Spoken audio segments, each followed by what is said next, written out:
Bonjour, chronique bande dessinée, aujourd'hui manga avec Non Non Ba de Shigeru Mizuki, dont le titre original est Non Non Ba Tore. C'est traduit du japonais et annoté par Patrick Honoré et Yukari Maeda. C'est adapté par Jean-Louis Capron, il y a une introduction de Jean-Louis Capron, et ça a été publié par les éditions Cornelius dans leur collection Pierre. La BD originellement au Japon est parue en 1977, la première édition française est en 2006. Là, j'ai lu la 7e édition 2016 et ça fait 420 pages. J'ai découvert Mizuki Shigeru bien tardivement et en commençant par la fin d'une certaine manière via sa génialissime autobiographie Vie de Mizuki, publiée dans une édition très luxueuse par Cornelius. L'éditeur avait déjà quelques titres de l'auteur à son actif, dont sa plus célèbre et emblématique série, Kitaro le Repoussant, mais aussi d'autres œuvres contenues autobiographiques simplement un peu moins frontalement avouées que dans Vie de Mizuki, ce qui incluait notamment Opération Mort et, d'abord et avant tout, Non Non Ba.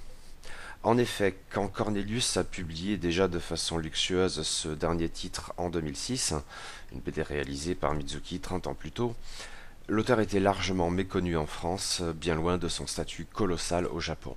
Pas de la stature de Tezuka Osamu, parce que personne ne l'est, mais la catégorie immédiatement dessous, ce qui est proprement énorme. Le pari s'est avéré payant, la BD étant aussitôt récompensée du prix du meilleur album au Festival d'Angoulême, ce qui a permis d'en traduire d'autres titres.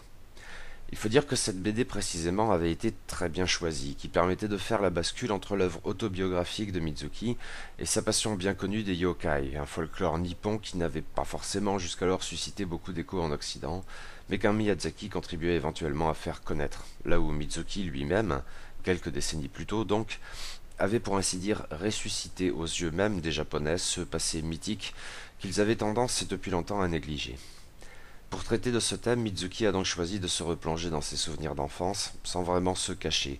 Le petit garçon au cœur de l'intrigue s'appelle bien Shigeru, et ceux qui ont lu la bien plus tardive vie de Mizuki reconnaissent sans peine l'auteur, ses frères, ses parents, et la petite vieille Non Non Ba. D'autant que certaines planches de Non Non Ba ont finalement intégré le premier volume de vie de Mizuki.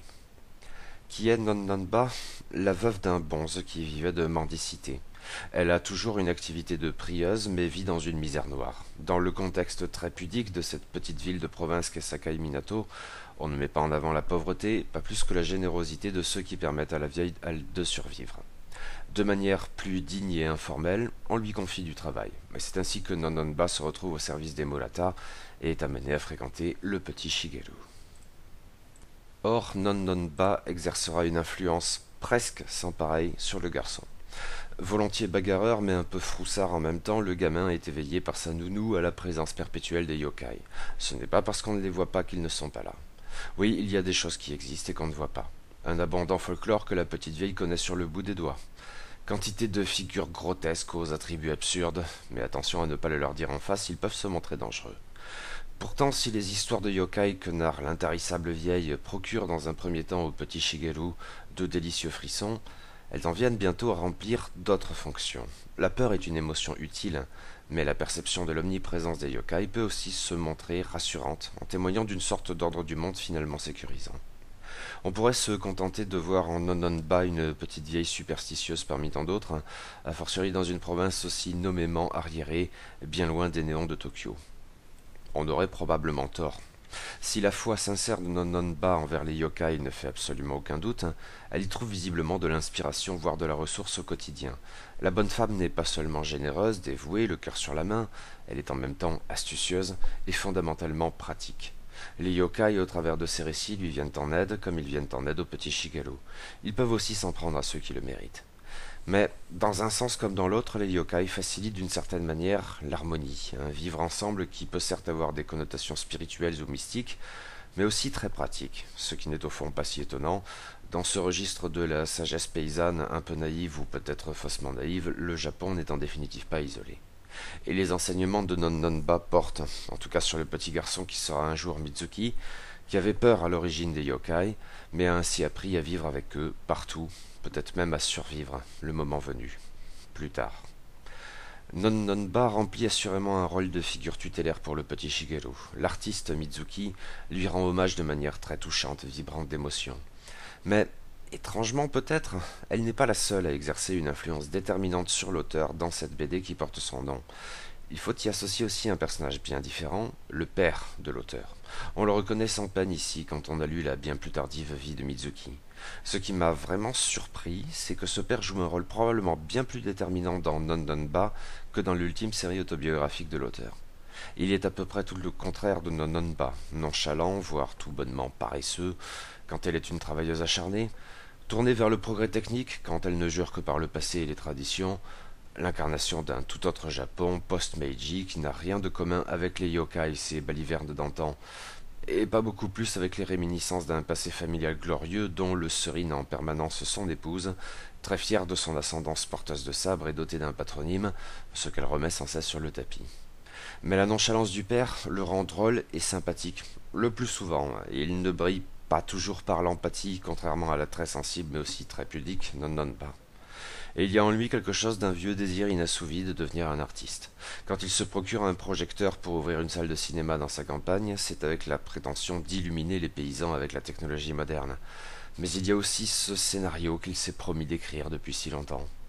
Et c'est ainsi, paradoxalement, qu'il en vient à remplir un rôle équivalent, complémentaire peut-être, à celui joué par Nononba, en encourageant le petit Shigeru à faire ce pourquoi il semble d'ores et déjà si doué, raconter des histoires. Nononba et le père de Shigeru sont des figures tutélaires plus qu'à propos dans ce qui ressemble fort à un récit d'apprentissage. Mais la formation du futur mangaka implique deux autres personnages bien différents, deux petites filles, dont le sort tragique contribuera à former l'auteur à la dure, mais qui, chose appréciable, ont une véritable présence et très empathique en dehors de cette seule fonction un peu navrante. Ce sont des personnages à part entière, et c'est bien pourquoi leur sort touche autant. La première se nomme Chigusa, et c'est une cousine de Shigeru, une petite fille de la ville, qui se rend à la campagne pour ménager ses poumons malades. Elle finira bien par mourir, veillée par l'attentive et dévouée Nononba. Mais elle aura eu le temps d'encourager Shigeru à raconter ses histoires et à développer son imaginaire. Le folklore et l'art balbutiant se conjuguent pour offrir au petit être condamné une échappatoire onirique indispensable. Mais la seconde de ces petites filles, Miwa, témoigne quant à elle de ce que les hommes peuvent être odieux, yokai ou pas. Ils sont en définitive bien plus à craindre que les créatures folkloriques aux attributs un peu grotesques. L'art ne la sauvera pas plus qu'il n'a pu sauver Shigusa. Les yokai finalement pas davantage, s'ils ont pu, là encore, atténuer au moins temporairement la douleur par l'émerveillement. Tout cela a de quoi susciter chez le petit Shigeru des crises de foi, celles, je suppose, qui doivent affecter quiconque professe honnêtement une croyance. À quoi bon les yokai quand il y a la mort et le sordide? Les paroles réconfortantes de Nononba ne suffisent pas toujours. Car en même temps que Shigeru découvre les yokai et se dévoue d'une certaine manière à leur cause en racontant leurs histoires en bande dessinée, il s'éveille aussi au quotidien d'un Japon plus prosaïque, tristement prosaïque, au travers de jeux enfantins d'abord envisagés avec un semblant de nostalgie bienveillante, mais qui témoignent pourtant bientôt d'un arrière-plan des plus sombres et menaçants. C'est que les petits japonais des années 1920-1930 jouent à la guerre. Un lecteur français pensera sans doute aussitôt à la guerre des boutons, ce genre de choses, mais le contexte de l'époque, ce Japon nationaliste et militariste, rend d'emblée le thème un peu plus inquiétant. La désignation d'un nouveau chef, son sadisme même plus dissimulé à ce stade, sa brutalité de sous-officier, entraîne bientôt l'armée des gosses sur une pente fatale, faite d'agressions permanentes, de brimades et d'humiliations érigées en mode de vie, présage du grand suicide collectif dans lequel les militaires n'allaient plus tarder à lancer leur patrie entière. Les yokai interviennent ici aussi, et les exemples de Nononba aussi bien que du père. Ils inciteront le petit Shigeru, ostracisé par la bêtise pure et simple, à se faire le partisan d'une idée bien curieuse, le pacifisme. Et qu'importe si la flemme en est une motivation essentielle, ou plus noblement le désir d'avoir du temps pour raconter des histoires. Shigeru sait se battre, mais cela l'ennuie bientôt, c'est tellement puéril.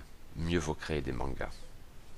On le voit Nononba, au-delà du seul personnage titre et des yokai qui lui sont d'emblée associés comme ils le seront à jamais à l'auteur, Nononba donc est une BD d'une grande richesse thématique, variée, toujours pertinente, même pour quelqu'un qui, comme votre serviteur, est on ne peut plus hermétique aux choses qui existent, même si on ne les voit pas, et à la spiritualité qui va avec. La narration décousue mais pas improvisée, produit de délicates et touchantes tranches de vie imprégnées de merveilleux, qui s'associent thématiquement pour former un récit cohérent et subtil. La BD est tour à tour drôle et tragique, édifiante et désolante, enchanteresse et terrible, un jeu des contraires sublimé par un dessin parfait et immédiatement reconnaissable, qui m'avait déjà tant séduit dans la plus tardive vie de Mizuki. Ce que j'en disais vaut également pour Nononba. C'est une très belle bande dessinée, en même temps je suppose qu'une bonne introduction à l'œuvre de Mizuki Shigeru. Elle avait semble-t-il été présentée comme telle par Cornelius en 2006 et à bon droit. On peut, une fois de plus, parler de chef-d'œuvre.